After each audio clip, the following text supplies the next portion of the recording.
Hi നമസ്കാരം, ഞാൻ സൈന്ധവിയാണ്. BBOSൻ്റെ അടുത്തൊരു അപ്ഡേഷനായിട്ട് വരികയാണ്. ഇപ്പോൾ പച്ചല പഴുത്തല എന്നുള്ളൊരു ഒരു ടാസ്ക് കൂടെ കഴിഞ്ഞു. അതിൽ ഏറ്റവും കൂടുതൽ വോട്ട് കിട്ടിയിരിക്കുന്നത് അനീഷിനാണ്. ഞാൻ അത് കണ്ടപ്പോഴേ പറഞ്ഞത് ഏറ്റവും കൂടുതൽ വോട്ട് കിട്ടാൻ ചാൻസ് കൂടുതൽ അനീഷിനാണെന്ന്. കാരണം എനിക്കിതിൽ ഇവരാരും ആത്മാർത്ഥതയോടെ വോട്ട് ചെയ്തു എന്ന് എനിക്ക് തോന്നുന്നില്ല. ഒരു പേഴ്സണൽ റിവഞ്ചോടെയാണ് ഇവരെല്ലാവരും അനീഷിനെ തിരഞ്ഞെടുത്തും അനീഷിനെ വോട്ട് ചെയ്തത്. കാരണം ഇവർക്ക് എല്ലാവർക്കും മനസ്സിലായി അനീഷ് എന്ന് പറയുന്ന ഒരു വ്യക്തി അവിടെ നിന്നാൽ ഇവർക്ക് എല്ലാവർക്കും ഒരു പേടി സ്വപ്നമായി. കാരണം അനീഷിനെ ആൾക്കാർ വോട്ട് ചെയ്യുമോ, ഇവരെല്ലാവരും അനീഷിനെയാണ് ഏറ്റവും കുറ്റം പറയുകയും മോശമായ രീതിയിൽ സംസാരിക്കുകയും ചെയ്യുന്നത്. പക്ഷേ അനീഷ് എന്ന് പറയുന്ന വ്യക്തി ആ ഒരു ഗെയിം ടൈം മാത്രമേ ഉള്ളൂ ഇവരെല്ലാവർക്കും ഫൈറ്റ് ചെയ്ത് നിൽക്കുന്ന എന്തെങ്കിലും കാര്യങ്ങൾക്ക്.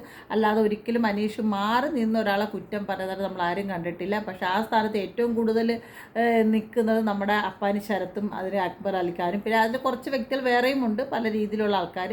പക്ഷേ ഇവർ ഏറ്റവും കൂടുതൽ ആൾക്കാർക്കെതിരെ നിൽക്കുന്ന നമ്മൾ പല രീതിയിൽ മുക്കിലും മൂലയ്ക്കും പോയി കുത്തിയിരുന്ന് സംസാരികൾ കണ്ടിട്ടുണ്ട്.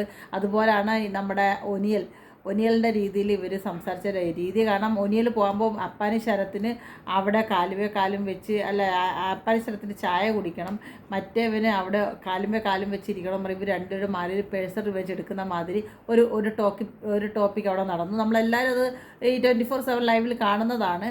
പക്ഷേ അവിടെ ഏറ്റവും കൂടുതൽ അയാളെ വിളിക്കാത്ത പ്രശ്നങ്ങളിൽ വന്ന് ഇടപെട്ട് അവിടെ ഒരു വലിയൊരു കലഹം പോലെ ആക്കുന്നത് അപ്പാനി ശരത്തും ഷാനവാസും തന്നെയാണ് ചില കാര്യങ്ങൾക്ക്. പിന്നെ ചില ആൾക്കാർ പറഞ്ഞ് നമ്മുടെ ജസിൽ നല്ല രീതിയിൽ അവിടെ കളിക്കും. ജസിൽ ഇപ്പോഴും കള്ളത്തരത്തോട് തന്നെയാണ് അവിടെ നിൽക്കുന്നത്. പുള്ളിക്കാരി ലിപ്സ്റ്റിക്കിടെയും മേക്കപ്പിടെയും എല്ലാം ചെയ്യുന്നുണ്ട്.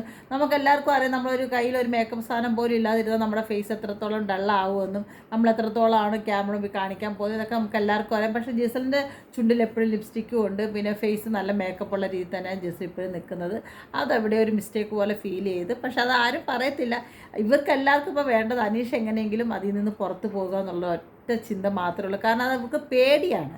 ശരിക്കും പറഞ്ഞാൽ അവിടെ ഉള്ള ഈ 19 പേർക്കിൽ 18 പേർക്കും നമ്മളുടെ അനീഷിനെ പേടിയായതുകൊണ്ട് മാത്രമാണ് എല്ലാവരും ഒരു കൂട്ടത്തോടെ ആക്രമിക്കുന്നത്. അയാളെ വായിന്ന് എന്ത് വീഴുന്നു എന്ന് നോക്കിയിരിക്കുകയാണ് അവിടെ ഉള്ള എല്ലാവരും. പിന്നെ എല്ലാവരും പറയും ഭക്ഷണത്തിന് മുമ്പിൽ നിന്ന് സംസാരിക്കുന്നതും എല്ലാം ചെയ്യുന്നുണ്ട്. പക്ഷേ അവിടെ എല്ലാവരും ആ ഒരു പ്രവൃത്തി ചെയ്യുന്നുണ്ട്. എല്ലാവരും ഊണുമേശ ഇരുന്ന് ബലബല സംസാരിക്കുക. അനീഷ് മാത്രമല്ല അവിടെ സംസാരിക്കുക, അനീഷില്ലാ സമയങ്ങളിലും അവിടെ ആ ഒരു രീതി തുടർന്നുണ്ട് പക്ഷെ അത് പറഞ്ഞുകൊണ്ട് ഞാൻ ഒരിക്കലും യോജിക്കുന്നത് അവിടെ ആരും ആ ഊണും മേശയ്ക്ക് ബഹുമാനം കൊടുത്ത് ഭക്ഷണം കഴിക്കുന്നതായി എനിക്ക് ഫീൽ ചെയ്തിട്ടില്ല. ആ പറഞ്ഞ വ്യക്തി പോലും ഉള്ളത് പറയാണ്. ഇപ്പം ഇതാണ് പറയാനുള്ളത്. അപ്പോൾ അടുത്തൊരു വീഡിയോ ആയിട്ട് ഉടനെ വരാം. Okay, bye bye, Tata.